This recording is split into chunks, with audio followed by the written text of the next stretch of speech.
Question. Wait. Let me take the one question from the most interesting guy that I know in the press. That's you. Mr. President, there had not been a U.S. service member killed in combat in Afghanistan since February of 2020. You set a deadline, you pulled troops out, you sent troops back in, and now 12 Marines are dead. You said the buck stops with you. Do you bear any responsibility for the way that things have unfolded in the last 2 weeks? I bear responsibility for fundamentally all that's happened of late. But here's the deal. You know, I wish you'd one day say these things. You know as well as I do that the former president made a deal with the Taliban that he would get all American forces out of Afghanistan by May 1. In return, the commitment was made, and that was a year before. In return, he was given a commitment that the Taliban would continue to attack others, but would not attack any American forces. Remember that? I'm being serious. No, I'm asking you a question. Because before... No, wait a minute. I'm asking you a question. Is that accurate, the best of your knowledge? What? I don't think it's the issue that... do you think that people have an issue with pulling out of Afghanistan or just the way that things have happened? I think they have an issue that people are likely to get hurt. Some, as we've seen, have gotten killed, and that it is messy.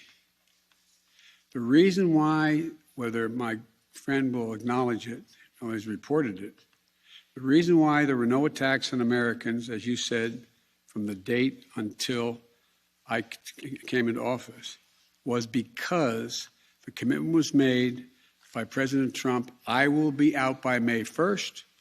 In the meantime, you agree not to attack any Americans. That was the deal. That's why no American was attacked. A few days ago, you said you squarely stand by your decision to pull out. Yes, I do, because look at it this way, folks, and I have another meeting for real. But imagine where we'd be if I had indicated on May the 1st I was not going to renegotiate an evacuation date. We were going to stay there. I'd have only one alternative: pour thousands of more troops back into Afghanistan to fight a war that we had already won relative to why the reason we went in the first place. I have never been of the view that we should be sacrificing American lives to try to establish a democratic government in Afghanistan, a country that has never once in its entire history been a united country and is made up, I don't mean this in a derogatory, made up of different tribes who have never, ever gotten along with one another. And so, as I said before, and this is the last comment I'll make, we'll have more chance to talk about this, unfortunately, beyond, because we're not out yet.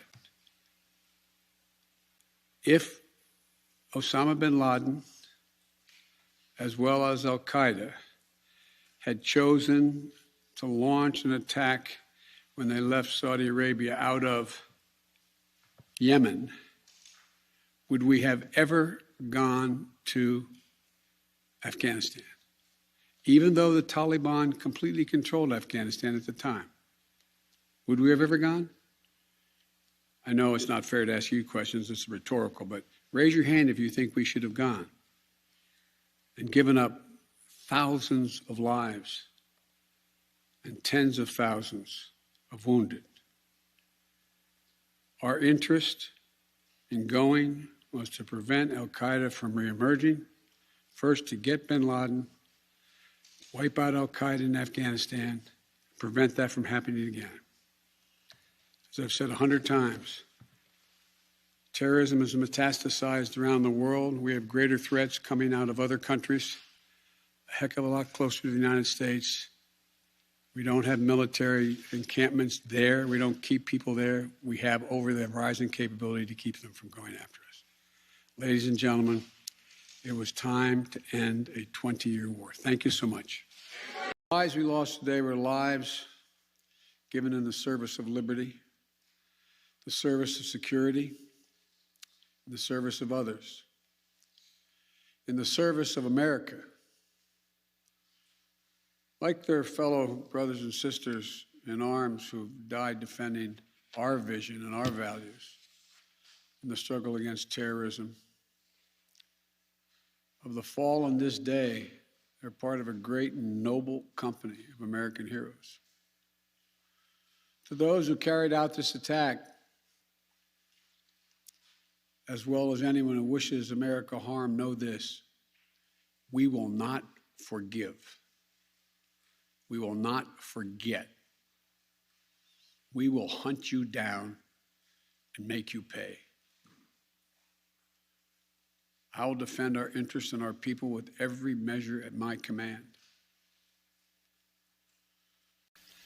This is why, from the outset, I've repeatedly said this mission was extraordinarily dangerous, and why I've been so determined to limit the duration of this mission. Getting every single person out can't be guaranteed by anybody, because there's a determination all who wants to get out as well. Ladies and gentlemen, they gave me a list here. The first person I was instructed to call on was Kelly O'Donnell of NBC.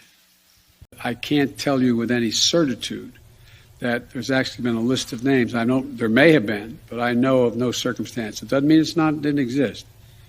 That here's the names of 12 people, they're coming, let them through. It could very well have happened. I'll take one more question. Trevor, Reuters. Thank you, Mr. President. There's been some criticism, even from people in your party, about the dependence on the Taliban to secure the perimeter of the airport. Do you feel like there was a mistake made in that regard? No, I don't. Look, but you, sir. I wanted to ask you, okay. You say that... Ladies and gentlemen, it was time to end a 20-year war. Thank you so much. Thank you so much.